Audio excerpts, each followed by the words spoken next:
तेरा पंथ धर्म संघ में जोधपुर का महत्वपूर्ण स्थान रहा है। यह तेरा पंथ के नामकरण की स्थली तो रही ही है, इसके साथ साथ यहाँ के श्रावकों ने भी अपना महत्वपूर्ण इतिहास बनाया है।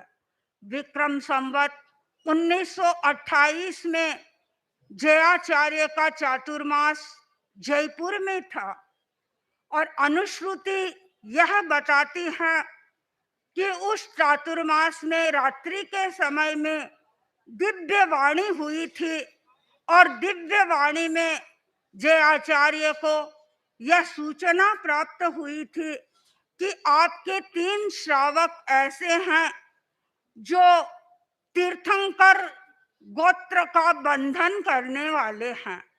और 3 श्रावकों में पहले श्रावक थे जयपुर के भेरूलाल जी सिंधड़, दूसरे श्रावक थे ताराचंद जी झिलीवाड़ चित्तौड़ के, और तीसरे श्रावक थे बहादुर मलजी भंडारी जोधपुर के। धर्म प्रभावना में उन्होंने उत्कृष्ट रसायन आया था और उसके कारण तीर्थंकर गोत्र बंधन के बारे में बताया जाता है। बहादुर मलजी भंडारी का इतिहास अपने आप में एक विलक्षण इतिहास रहा है। उनकी पूरी जीवन की घटना प्रसंग को मैं आपको बताऊं, बहुत लंबा समय लगेगा, लेकिन यह बात तो निश्चित है कि जयाचार्य की बहादुर मलजी के ऊपर अतीव करुणा दृष्टि रही है, क्योंकि उन्होंने संघ की प्रभावना के लिए कार्य किए थे। मुनिपत जी की जब दीक्षा हुई थी और उस समय उस बात को लेकर के जो बवंडर उठा था, उस बवंडर को शांत करने में और जोधपुर नरेश तक पहुंचकर सारी स्थिति को बताने में बहादुर मलजी का महत्वपूर्ण योगदान रहा था। और उस घटना के सिलसिले में श्रीमद जयाचार्य ने बहादुर मलजी पर अनुग्रह बरसाते हुए कहा कि यदि तुम साधु होते तो मैं तुम्हें युवाचार्य बना देता।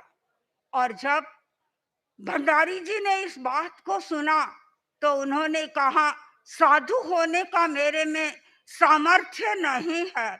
जयाचार्य ने कहा, तुम जो मांगो तुम्हें देने के लिए मैं तैयार हूं।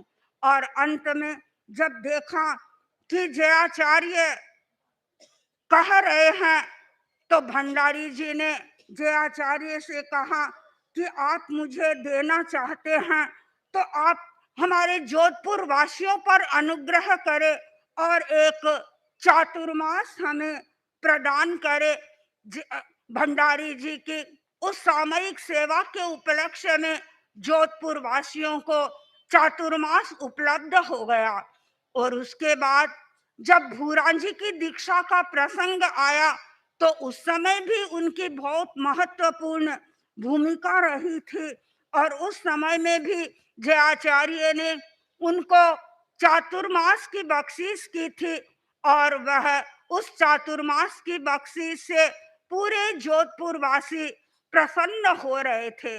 और यही नहीं, जब बहादुर मलजी का अंतिम समय था, उन्हें ऐसा लग रहा था कि अब मेरा शरीर श्लथ हो रहा है, मैं बहुत अधिक अब कुछ नहीं कर सकता हूँ। तो उनकी इच्छा थी कि मैं एक बार मघवा गणी के दर्शन मेरे हो जाए। उन्होंने अपने पुत्र को लाडनू भेजा। किशनमल जी लाडनू गए और लाडनू जाकर मर्यादा महोत्सव पर प्रार्थना की कि आप जोधपुर पधारें, अगला चातुर्मास जोधपुर करें।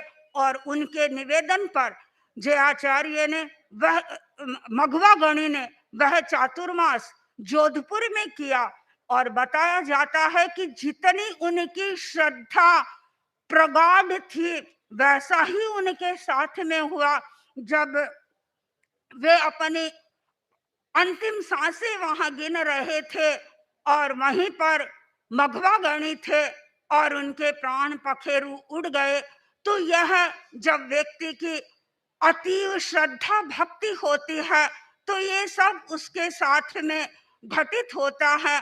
और इस प्रसंग से ऐसा पता चलता है कि सचमुच में जोधपुर का कि वे कितने महत्वपूर्ण श्रावक थे, जिन्होंने आचार्यों के हृदय में अपना स्थान बनाया। मैं यही कहना चाहूंगी कि भविष्य में भी ऐसे श्रावक जोधपुर से तैयार हों जो आचार्य वर्ग के हृदय में स्थान बनाए। संघ भक्ति का जब भी प्रसंग आए तैयार रहे और संघ के लिए कुछ करने के लिए आगे बढ़ते रहे। ओम अरहं।